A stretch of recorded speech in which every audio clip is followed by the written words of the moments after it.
Spoštovani, nekoč smo sanjali o samostojni in demokratični državi. Pa jo imamo? In če nimamo demokracije, ali imamo njeno nasprotje, to je totalitarizem? Kakšna je pravzaprav razlika med demokracijo in totalitarizmom? V demokraciji, v kateri ima oblast ljudstvo, velja, da le kolikor lahko zberejo davkoplačevalci, sme država porabiti.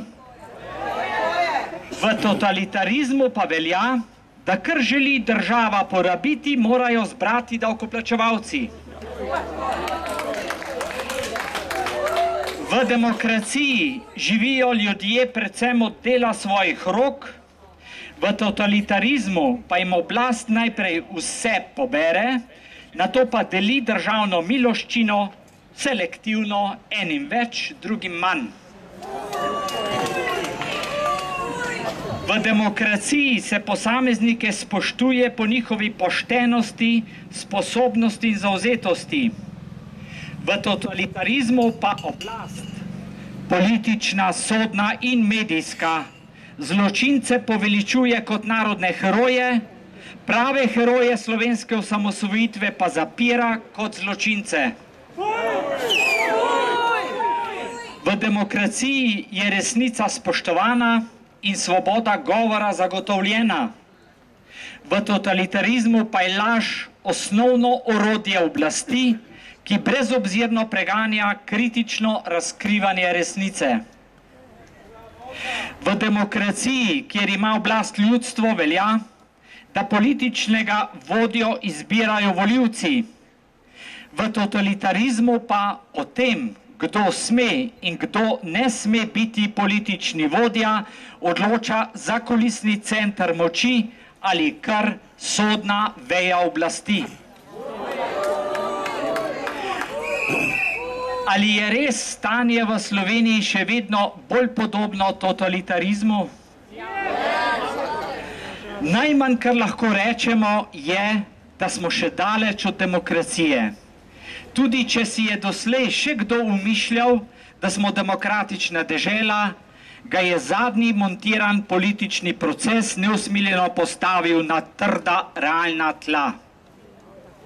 V Sloveniji namreč še vedno živ zgodovinski spomin na dahovske in druge podobne politične procese. Že takrat so bili slovenski domoljubi, ki so preživeli Dachau, obsojeni na podlagi nekih sumov, indicev, da naj bi grozote Dachovskega taborišča preživeli samo zato, ker naj bi sodelovali z Gestapom. Tudi Janez Janša je bil obsojen brez dokazov, le na podlagi nekih za lase privlečenih sumov, indicev. Kot predsedniku vlade naj bi mu bila ponujena podkupnina za patrijo. Slovenska tranzicijska miselnost pa si ne more predstavljati, da politik na oblasti ne bi vzel podkupnine, če mu je ponujena. In Janši zamerijo prav to, da podkupnine ni sprejel in se s predstavniki patrije sploh pogovarjati ni hotel. Zamerijo mu, da...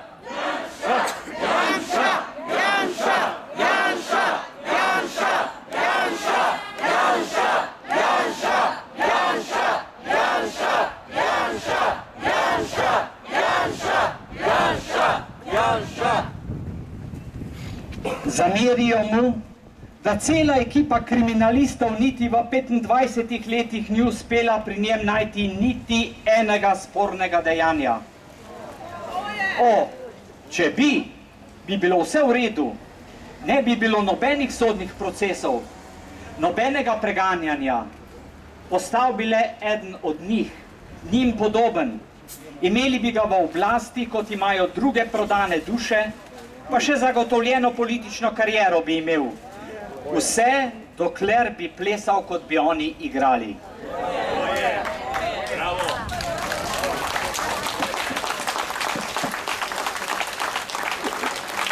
Zato jih Janševa pokončnost spravlja v bes. Ker ne morejo najti nič opremljivega, so se zatekli v intično sodbo in v star revolucionarni scenarij dahovskih procesov. Protijanševska histerija je tranzicijski zakulisni oblasti zameglila pogled in razum. A če se nihče tej histeriji pravčasno ne upre, postane narod izpostavljen nevarnosti totalitarizma, v katerem oblast in samo oblast v vsakem primeru posebej in ne glede na ustavo in zakone pove, ukaže, kaj se sme in kaj se ne sme, koga je treba hvaliti in koga kritizirati, koga postaviti na prestol in koga strpati v zapor. In zato smo tu, da pravočasno opozorimo na nevarnost totalitarne samovolje in da jasno povemo, da ima vsaka, tudi sodna veja oblasti, svoje meje. To so ustava, zakoni in načela pravičnosti. Ta načela pravičnosti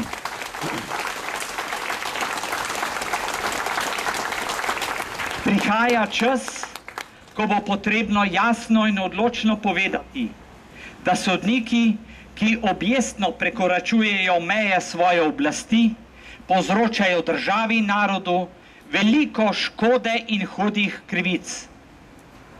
Uprizoriti montiran politični proces in brez kakršnih koli dokazov obsoditi in tik pred volitvami zapreti sposobnega politika je za državo skrajno škodljivo dejanje. Škodljivo zato, ker gre očitno za politika, ki bi bil edini sposoben državo iztrgati iz rok tovarišijsko-kapitalističnega omrežja,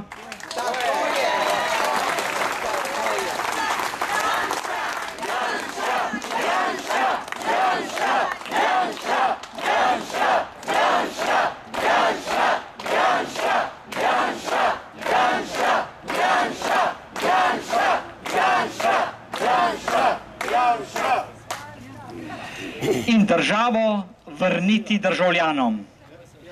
Do njega, do Janše, do njegove družine, pa tudi do nas, volivcev, pa je taka sodba brez dokazov tudi skrajno krivična.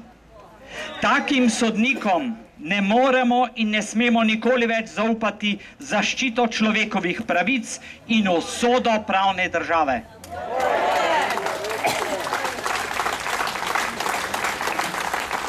V petek je na shodu pri Državnem zboru krivično obsojeni Janez Janša takole rekel: nobena krivica na svetu dolgoročno ne preživi, če se en sam glas dvigne proti njej in če ta glas vztraja.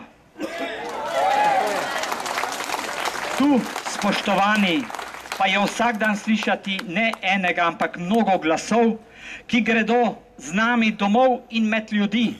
Glasov, ki bodo vztrajali vse dokler ne vzpostavimo normalne in pravične države.